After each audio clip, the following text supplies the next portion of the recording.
Bonjour et bienvenue pour une nouvelle affaire criminelle. Un grand merci à nos abonnés VIP sur lecoinducrime.com, Sylvie, Valérie et Audrey. C'est grâce à elles que nous pouvons vous proposer des épisodes inédits. N'oubliez pas que vous pouvez aussi simplement et rapidement débloquer des dizaines d'épisodes inédits en vous abonnant directement sur Apple Podcast. C'est important pour nous car, comme vous le savez, Le Coin du Crime survit à 100% grâce à nos auditeurs. On vous remercie infiniment et on commence.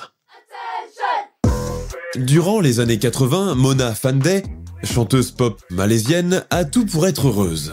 Elle mène une carrière artistique prometteuse et est très aimée de son public. Mais pour cette femme ambitieuse et avide d'argent et de pouvoir, rien n'est jamais assez. Entamant une carrière politique hasardeuse, Mona se voit propulsée dans la cour des grands. Seulement, en Malaisie, politique rime souvent avec rituel ésotérique, peu importe le prix à payer. Dans notre affaire criminelle d'aujourd'hui, je vous invite à la découverte d'une affaire qui a profondément choqué ce pays d'Asie du Sud-Est et dont le souvenir reste encore vivace dans toutes les mémoires.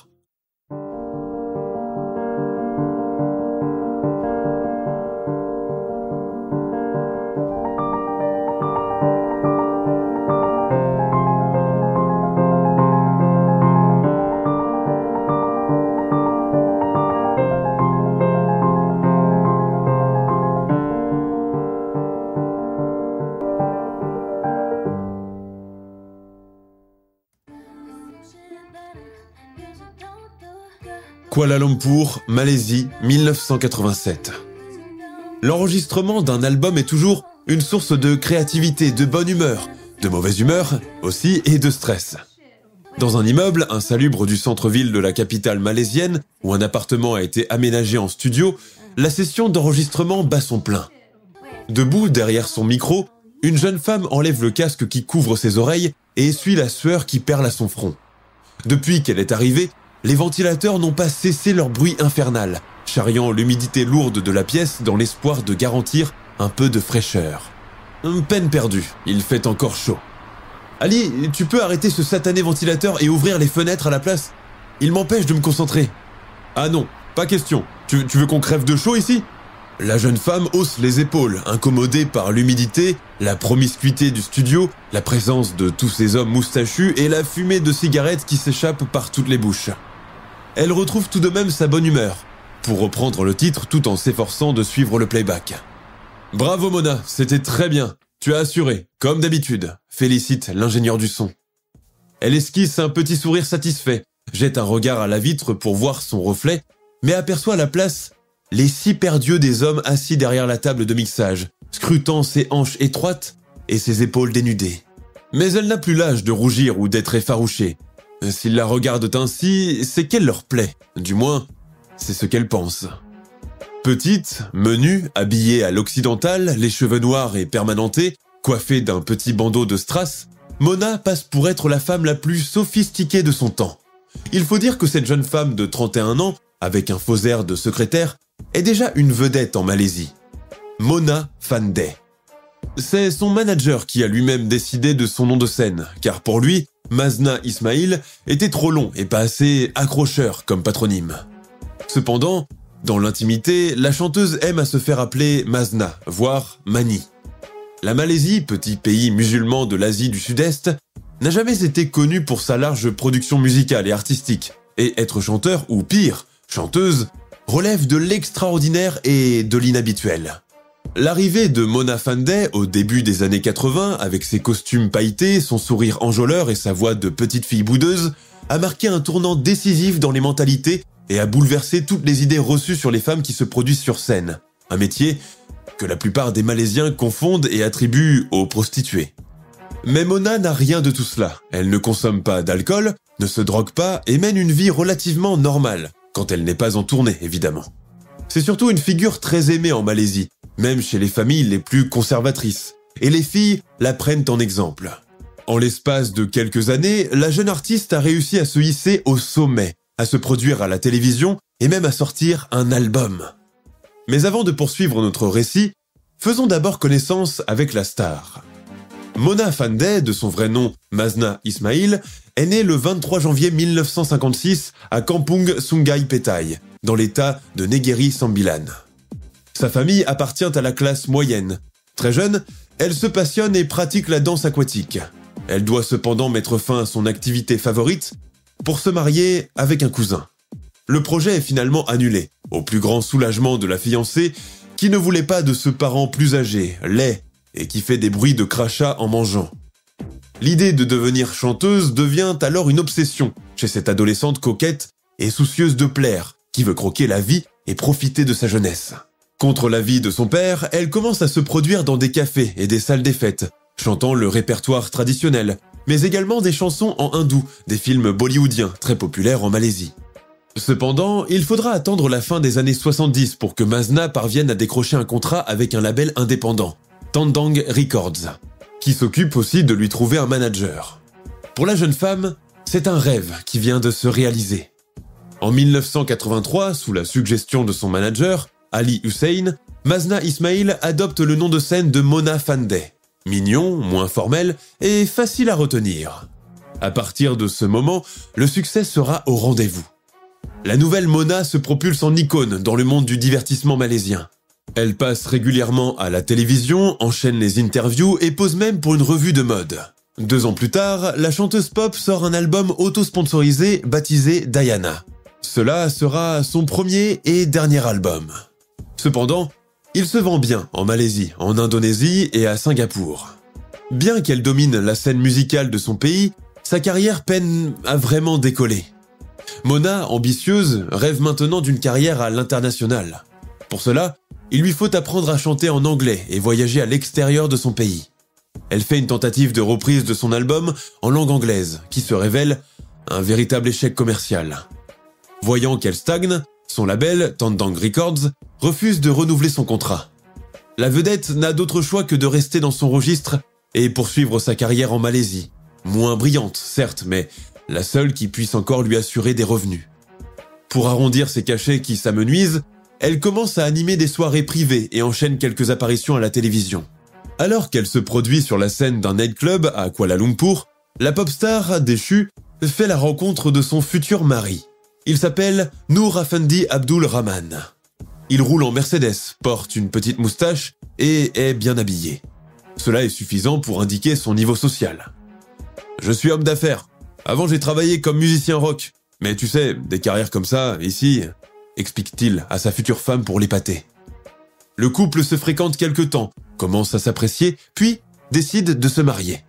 Dans un pays conservateur, où la plupart des unions sont arrangées par les parents, leur mariage fait scandale, d'autant plus que Mona avait déjà été fiancée par le passé à son cousin. Mais Noor Afendi n'en a que faire. Le passé, c'est du passé. Le couple s'installe dans un appartement d'un bon quartier de la capitale et mène grand train, vivant bien au-dessus de ses moyens. Noor Afendi est un flambeur incurable, sa femme tout autant, et il se retrouve bientôt sans ressources. Alors, il n'hésite pas à avoir recours aux usuriers pour obtenir de l'argent, argent par ailleurs immédiatement dépensé, car l'un et l'autre ont des goûts de luxe. La fin des années 80 sonne officiellement la fin de la carrière musicale de Mona Fandey, supplantée par d'autres chanteuses plus jeunes, plus audacieuses, qui parlent anglais couramment et voyagent pour obtenir des contrats à l'étranger. Habituée à être adulée, l'ancienne vedette vit très mal son nouveau statut de femme au foyer. Son mari assure cependant leur rentrée financière, sans jamais préciser ce qu'il fait en réalité. De toute façon, elle ne demande pas de détails, du moment qu'il lui apporte de la nourriture sur la table, lui achète des vêtements et remplit son compte en banque. Mais cette vie rangée, routinière, où il ne se passe rien, l'ennuie horriblement. Au début de l'année 1990, Mona Fandey, toujours en quête de reconnaissance et désirant redorer son blason, s'aventure à l'aveuglette dans le monde de la politique. C'est un univers exclusivement masculin, ouvertement machiste et où l'intrusion d'une femme est décriée et pas prise au sérieux. Néanmoins, grâce à son audace, elle devient une fervente partisane du parti politique au pouvoir, l'Organisation nationale des Malais unis, UMNO. Elle use et abuse de son ancien statut de chanteuse pour être sous les feux des projecteurs, lors de la campagne électorale de son parti. Mona apparaît toujours souriante, charismatique, jamais voilée comme le préconise la tradition, arborant une crinière noire permanentée et portant un tailleur sobre résolument occidental. Une femme d'action. L'ascension peut commencer. Elle retrouve un peu de sa joie de vivre, maintenant qu'elle exerce de nouvelles responsabilités, et qui ne sont pas des moindres. Les flashs des caméras, les interviews, les micros tendus remplissent à nouveau le vide. L'année suivante, elle est nommée conseillère spéciale du ministère de la Culture, des Arts et du Tourisme de Malaisie. Mona doit se pincer plusieurs fois pour se persuader qu'elle ne rêve pas debout. Elle a décroché ce poste sans être recommandée par personne, sans corrompre personne et sans céder aux avances de quelques chefs riches et libidineux. Elle peut se féliciter pour cela. Son mari l'encourage, quitte à se mettre toute sa famille à dos, qui voit d'un très mauvais œil leur belle-fille côtoyer toute seule ce monde fermé qu'est la politique. Toutefois, cette transition rapide de la scène artistique à la politique surprend de nombreux fans et observateurs qui ne la trouvent pas crédible dans son nouveau rôle. Il est évident que, hormis son look impeccable, son lifting et le sourire figé qu'elle renvoie aux photographes, Mona Fandey ne possède en aucun cas les aptitudes suffisantes pour une vraie carrière politique. Elle n'a pas de diplôme universitaire, aucune qualification, aucune connaissance en diplomatie et s'exprime uniquement dans sa langue natale. Pourtant, c'est toujours elle qu'on voit en premier à la télévision, prenant plus de place sur l'estrade que le ministre dont elle est la conseillère, et le devançant pour parler la première aux journalistes. Après la défaite cuisante du parti UMNO aux élections, Mona abandonne définitivement la vie politique, car elle ne s'entendait plus avec le nouveau leader de son parti. Elle revient à la vie oisive et sombre dans la dépression. Entre-temps, sa relation avec son mari Noor Afendi commence à battre de l'aile. Incapable de donner des enfants au couple, l'ex-conseillère est régulièrement trompée par son époux. Il souhaite un héritier. Il lui fera 2 enfants dans le dos avec une femme inconnue. Pourtant, mari et femme demeurent ensemble, par habitude, mais surtout par profit. Au début de l'année 1991, Mona Fandey entame une carrière controversée de voyante. Elle va même jusqu'à s'autoproclamer Bomo, soit chaman en malais. L'ex-politicienne prétend qu'elle possède des pouvoirs mystiques depuis sa plus tendre enfance et qu'elle est capable de guérir de graves maladies comme les MST et le cancer, de redresser une carrière professionnelle, de faire revenir à la maison un mari alcoolique et de concrétiser un projet de mariage destiné à être annulé. Piochant dans son précieux carnet d'adresses, elle choisit elle-même sa clientèle et commence à offrir ses services à des personnalités influentes de la bonne société.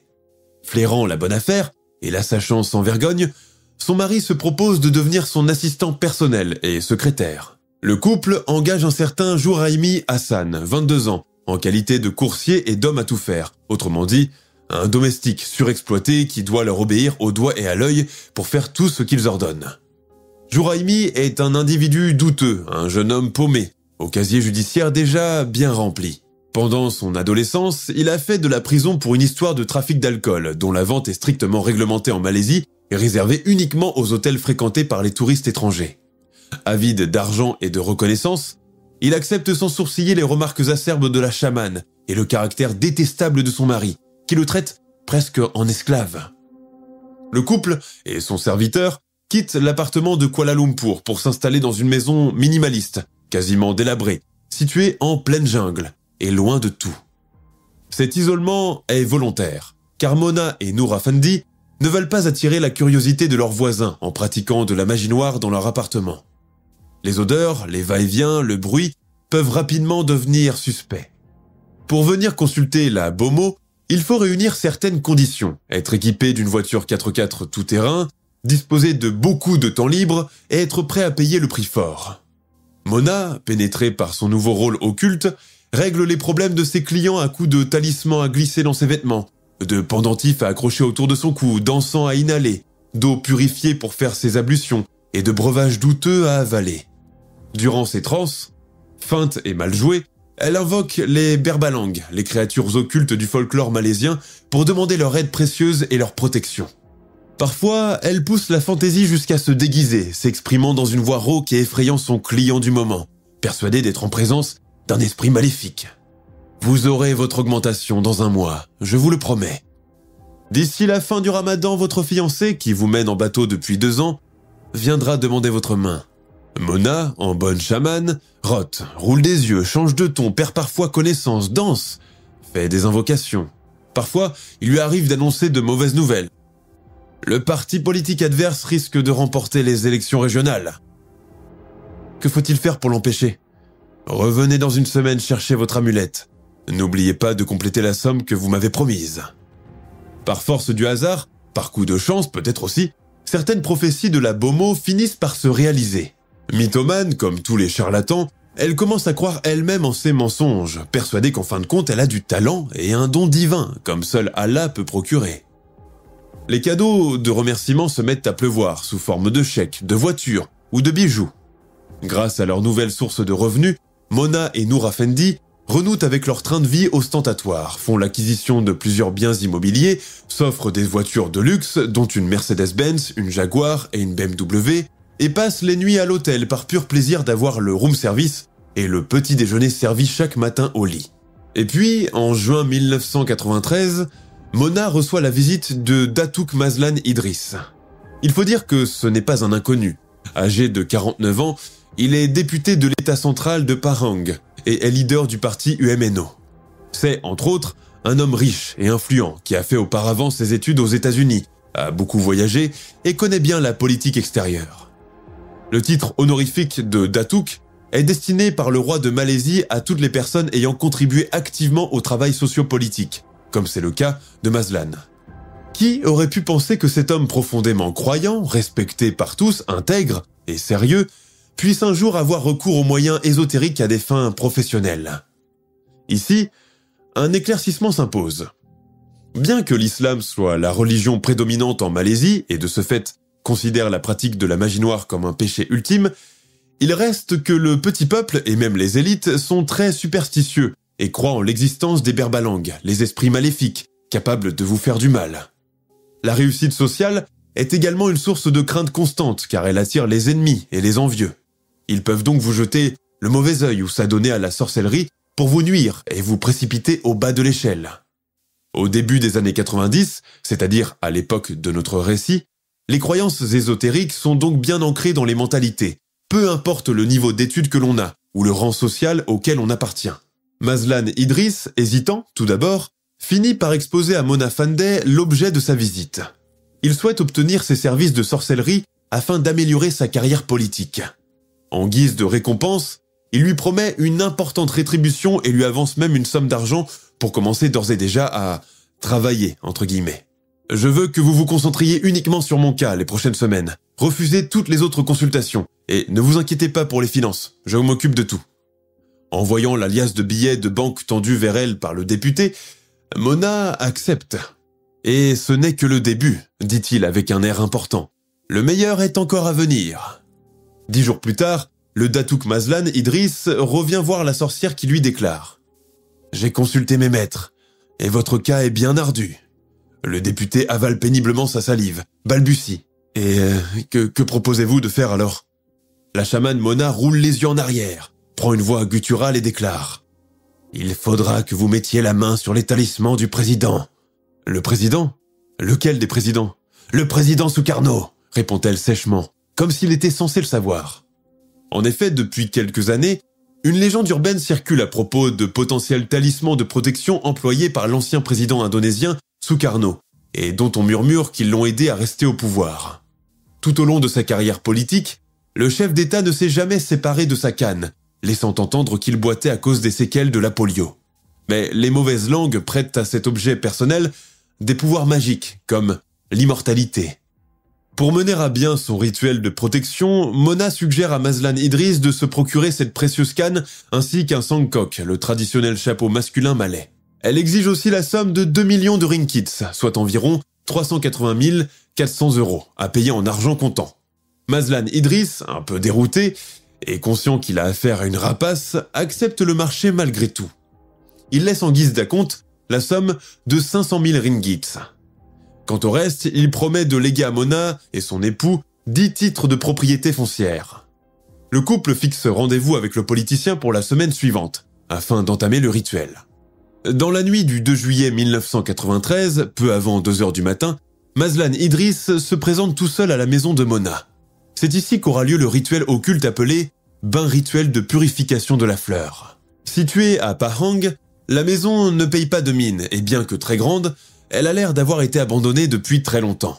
La façade est envahie par des couches noires de moisis et la mauvaise herbe, l'humidité aidant, se prolifère jusqu'aux fenêtres. Une maison fantôme qui donne froid dans le dos.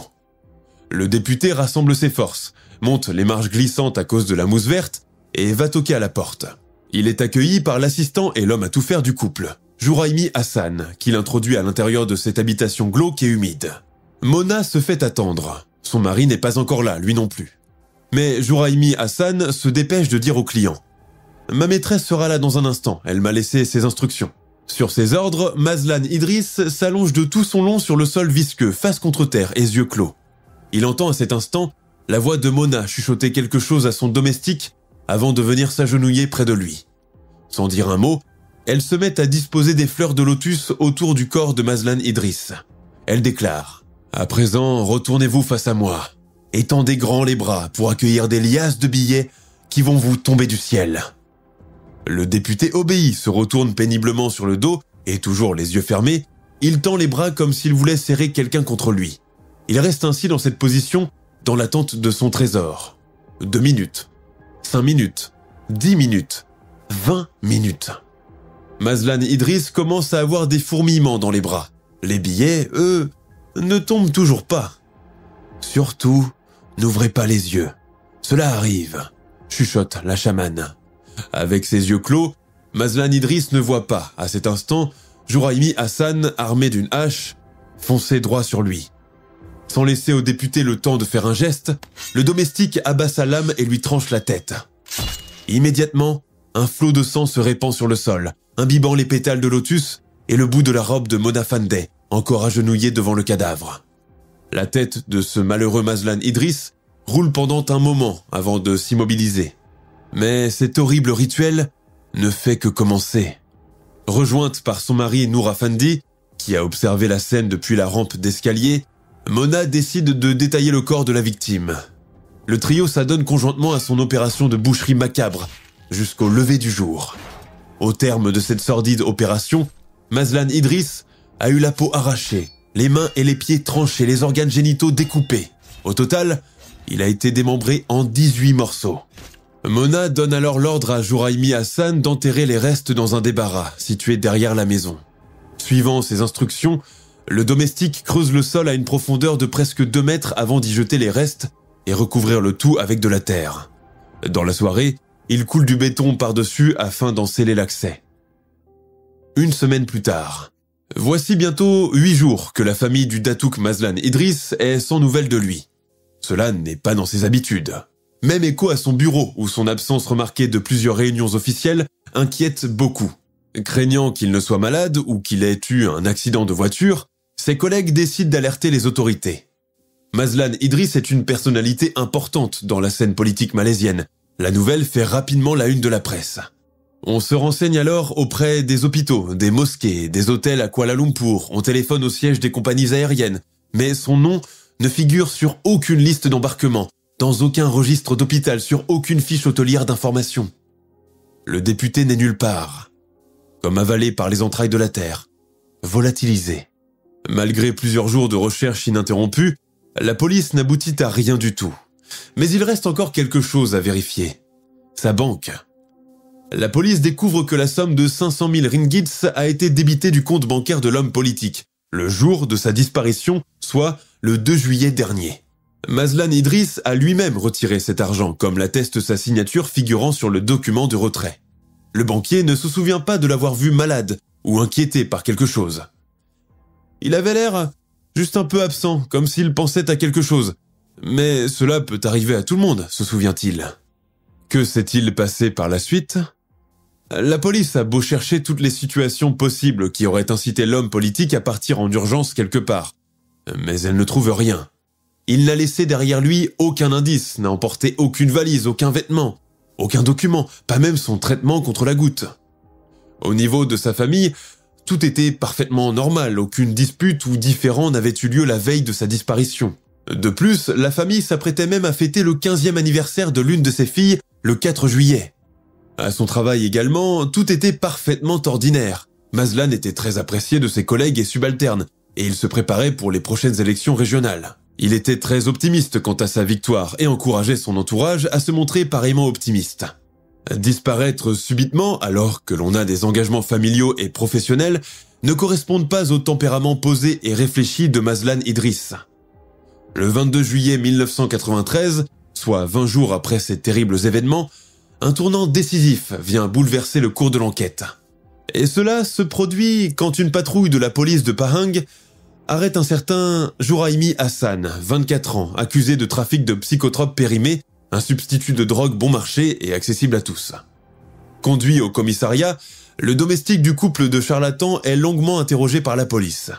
Il remarque qu'il n'est pas dans son état naturel, a les yeux hagards, un peu vaseux. Il a dû avaler ses propres cachets. Mais rapidement, et sans que la police ne le questionne sur le sujet, le délinquant confie avoir été complice dans une affaire de meurtre. « J'ai assassiné Mazlan Idriss », déclare-t-il, les yeux fiévreux. Les deux enquêteurs, qui étaient en train de l'interroger sur l'affaire de drogue, s'arrêtent net. « Je n'ai rien planifié. C'est elle qui m'a ordonné de lui trancher la gorge. Cette vieille sorcière laide et avare. » Un assassinat? Une sorcière? Qu'est-ce que cela veut dire? Que raconte ce toxicomane? Mais le récit de Jouraimi Hassan est décousu, ses souvenirs sont confus. Puis, il se rétracte, s'excuse d'avoir dit n'importe quoi, demande à se reposer. Pourtant, les autorités sentent qu'il leur cache quelque chose d'obscur. Ils décident alors de prolonger sa garde à vue de 48 heures.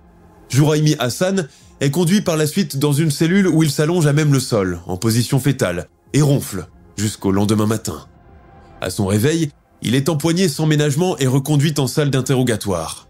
Subissant les effets de la descente, entre guillemets, propre aux personnes qui consomment des stupéfiants, le suspect se sent complètement perdu. Il demande une cigarette et du thé qu'on lui ramène. Et cette fois-ci, il fait de bien étranges révélations. Ils l'ont découpé en petits morceaux. J'étais là. J'ai prêté main forte aux opérations, il y avait du sang partout. Alors on m'a demandé de le cacher et j'ai creusé. Creusé toute la nuit. À la fin de la journée, les policiers terminent de saisir leur rapport. Quelques heures plus tard, accompagnés du complice, ils arrivent devant ce qui ressemble à une grande et imposante maison défraîchie et insalubre, située en plein cœur d'une plantation de bananiers et non loin du domicile de l'ancienne chanteuse Mona Fandey. Avec le même dégoût et la même appréhension éprouvée par toutes les personnes qui viennent à passer par là, la police pénètre à l'intérieur, précédée par Jouraimi Hassan, les mains menottées derrière le dos. La maison est plongée dans le noir. On allume les lampes torches pour pouvoir s'orienter. Jouraimi, les mouvements entravés par les menottes, guide maladroitement les officiers de police jusqu'à une pièce située juste derrière le taudis. Il remarque que, sous leurs pieds, le sol a été fraîchement bétonné depuis peu. « C'est là », déclare-t-il.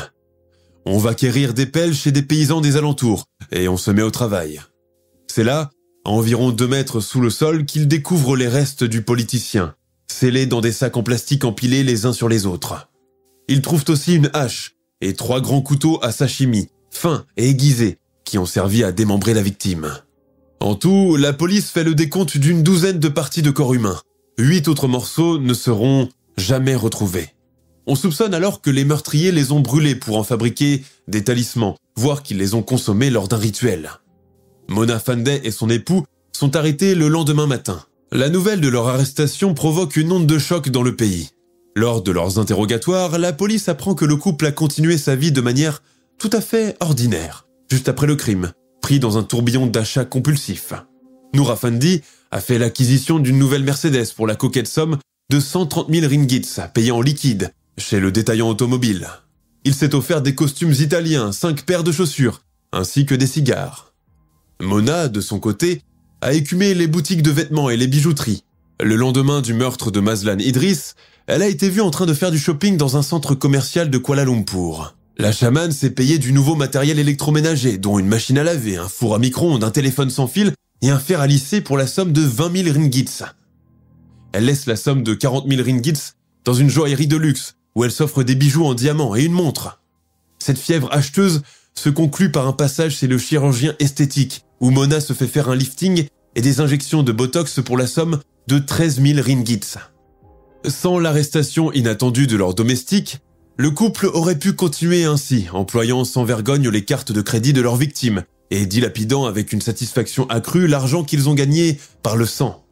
La société malaisienne apprend les détails horrifiants de la vie du couple de monstres dans les journaux, qui s'étend largement en détails sanglants sur leur intimité et l'existence lascive qu'ils menaient avec l'argent des autres. En août 1993, s'ouvre le procès le plus scandaleux qu'ait jamais connu la Malaisie dans son histoire. Mazna Ismail, alias Mona Fandeh, son mari, Noor Afandi, Abdul Rahman, et leur employé et complice, Jouraimi Hassan, passent tous les trois devant la cour d'assises du district de Raoub. Pour les chefs d'accusation de meurtre avec préméditation, mutilation d'un cadavre, recel, vol de cartes de crédit, détournement de fonds, falsification de signatures dans des documents officiels et pratiques non réglementées de médecine alternative.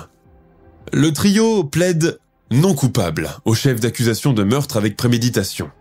Les mois suivants, les trois assassins repassent à nouveau devant le parquet de la Tamerlow High Court, présidé par le juge Datuk Mokhtar Sidine. Au cours des audiences qui suivent, pas moins de 70 personnes passent à la barre pour témoigner. En raison de la notoriété de la suspecte, le procès suscite une grande attention médiatique. La presse, mais surtout la télévision, couvre chaque détail du procès, mettant en lumière les aspects mystiques du crime et les prétendus pouvoirs de Mona Fandeh. Lors des audiences, des détails macabres émergent. Mona Fandeh et son mari ont prétendu offrir à Datuk Mazlan Idris des services de guérison spirituelle. Cependant, les choses ont pris une sombre tournure lorsque la victime a été décapitée lors d'un prétendu rituel occulte. L'accusation soutient que le meurtre était prémédité, tandis que la défense tente de faire valoir la folie comme circonstance atténuante. Le plus choquant dans tout cela est certainement l'allure adoptée par Mona Fandeh tout au long du procès. Elle se présente à chacune des audiences avec une nouvelle tenue de sa garde-robe bien fournie, coiffée et maquillée, le visage tiré par le lifting.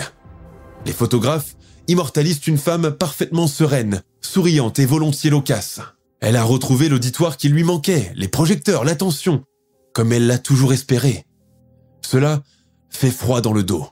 Escortée de part et d'autre par des policiers et des militaires depuis la prison à la cour d'assises, chaque déplacement est vécu comme un moment de gloire par la meurtrière, et l'occasion tant attendue de parader avec ses vêtements et ses coiffures. Elle salue chaleureusement la foule, fait de grands sourires à la ronde, comme si elle marchait sur le tapis rouge d'un festival. Contrairement à beaucoup de criminels de sa trempe, Mona Fandeh ne se couvre pas une seule fois le visage. Elle marche lentement, les épaules bien droites, sans baisser les yeux et sans chercher à éviter le regard des gens. Des spécialistes tentent à penser qu'elle confond son procès avec l'un de ses anciens passages à la télévision. « J'ai l'impression d'avoir beaucoup de fans », confie-t-elle à la presse. Elle demande même chaque jour aux gardiennes de prison de lui procurer le journal pour qu'elle puisse s'admirer et lire ce que l'on raconte à son propos dans les colonnes. « Merci de publier de si belles histoires et photos », dit-elle à un journaliste. Malgré l'extrême gravité du crime et les circonstances horribles dans lesquelles a été massacrée la victime, le procès de Mona Fandeh se transforme involontairement en un grand cirque national. Bien qu'il se soit déclaré jusqu'ici non coupable, Jouraimi Hassan confie soudainement qu'il a décapité Mazlan Idris à 3 reprises dans l'espoir de détacher la tête du reste du corps. Cet aveu, propulsé de façon inattendue, fait croire que l'ancien domestique éprouvait encore du remords et que, en bon musulman, il voulait se soulager la conscience pour espérer obtenir un jour le pardon divin. Le motif du crime, quant à lui, reste l'appât du gain. L'avocat de la partie civile déclare que le jeune homme aurait tout avoué pour se venger de ses employeurs, qui le payaient peu et le traitaient comme un moins que rien. Jouraimi Hassan déclare par ailleurs qu'il n'a touché que 180 ringgits, soit environ 35 €, pour exécuter à coups de hache Mazlan Idris, tandis que ses patrons ont mis la main sur la plus grosse part du gâteau. Noor Afandi, que les jurés n'ont pas beaucoup entendu, déclare pour sa défense que le meurtre a été perpétré parce que la victime aurait menti au sujet de titres fonciers qu'elle avait promis à lui et sa femme, en échange de leurs services. Mais la vedette de ce show de mauvais goût reste évidemment Mona Fandeh, qui continue d'attirer l'attention générale. Elle pousse l'audace jusqu'à se mettre à chanter devant une salle hilare. Elle déclare également appartenir à la famille royale malaisienne. Lors des dernières audiences, des événements surnaturels vont annuler le procès à 2 reprises. En effet, des témoins attestent avoir entendu de curieux bruits et des voix dans la salle, attribués à des esprits, ce qui a pour résultat de créer le tumulte et la bousculade. Jusqu'à aujourd'hui, il est difficile de prouver si cet événement a vraiment eu lieu, si c'est un phénomène de psychose collective, ou si c'est juste un coup de bluff des médias, en recherche de sensationnalisme. Le 9 février 1995, le jury se retire enfin pour délibérer. Il ne lui faut que 70 minutes pour prouver la culpabilité du trio dans cette terrible affaire. Le tribunal déclare finalement Mona Fandey, son mari et leur assistant coupables de meurtre et les condamne à la peine de mort par pendaison. À l'écoute du verdict, le couple sourit et s'embrasse. Mona déclare, les larmes aux yeux, « Je tiens à remercier tous les Malaisiens, tout mon peuple. Vous êtes vraiment formidables. » En quittant la salle, elle jette encore un dernier grand sourire au photographe. Son regard est figé, glaçant. Un regard maléfique, dépourvu de toute humanité. Mona et son mari sont conduits au centre correctionnel de Kajang, où ils font appel de leur décision de justice. Entre février 1995 et octobre 1997, ils transmettent leur demande à la cour d'appel de Waterville. En 1999, leur demande en appel est rejetée et leur verdict reste inchangé. Le couple fait une dernière tentative en demandant la grâce royale. C'est leur dernière chance d'échapper à la potence. Mais le monarque refuse de leur accorder son pardon. Durant cette période, la police découvre que Mona Fandey aurait commis 5 autres meurtres, dans une période antérieure à celle de Mazlan Idriss. Elle ne sera jamais jugée pour cela, par manque de preuves. On la suspecte également de cannibalisme et d'avoir ingéré des restes du député pour se conférer un peu de pouvoir et une jeunesse éternelle. En 2001, soit 8 ans après le crime, Mona Fandey se retrouve dans les couloirs de la mort de la prison de Kajang. Les derniers jours précédant son exécution, on l'aperçoit souvent en train de faire sa prière. Elle fait par ailleurs preuve d'une conduite irréprochable, toujours gentille, respectueuse et amicale envers les autres détenus. Pourtant, beaucoup de femmes la craignent car elles sont persuadées que c'est une vraie sorcière. La veille de leur exécution, Mona et Noor Effendi obtiennent la permission de passer une dernière journée ensemble. Aux 2 fils de son époux, Mona Fandey prodigue ses derniers conseils et recommandations. Être toujours bon, modeste, pieux, honnête et aimant pour les autres, comme on aimerait que l'on agisse pour soi, comme le recommande la religion musulmane. Pour son dernier repas, le couple aurait commandé du poulet pané, KFC. Mona Fandey, Noor Effendi Abdulrahman et Jouraimi Hassan sont pendus le 2 novembre 2001 dans la prison de Kajang. Ils avaient respectivement 45, 44 et 31 ans. L'affaire Mona Fandey est l'un des crimes les plus mystérieux et violents de l'histoire criminelle de la Malaisie. Son histoire, mêlant la célébrité, le mysticisme et la brutalité, a captivé l'attention du public en raison de ses éléments surnaturels et de la notoriété de Mona Fandey dans le monde du spectacle. Longtemps après l'exécution des 3 protagonistes, l'affaire a continué de susciter des débats sur la croyance au pouvoir mystique et sur la responsabilité des charlatans dans la société. Elle reste un rappel tragique des conséquences dévastatrices qui peuvent découler de la cupidité, des croyances extrêmes et de pratiques mystiques mal interprétées.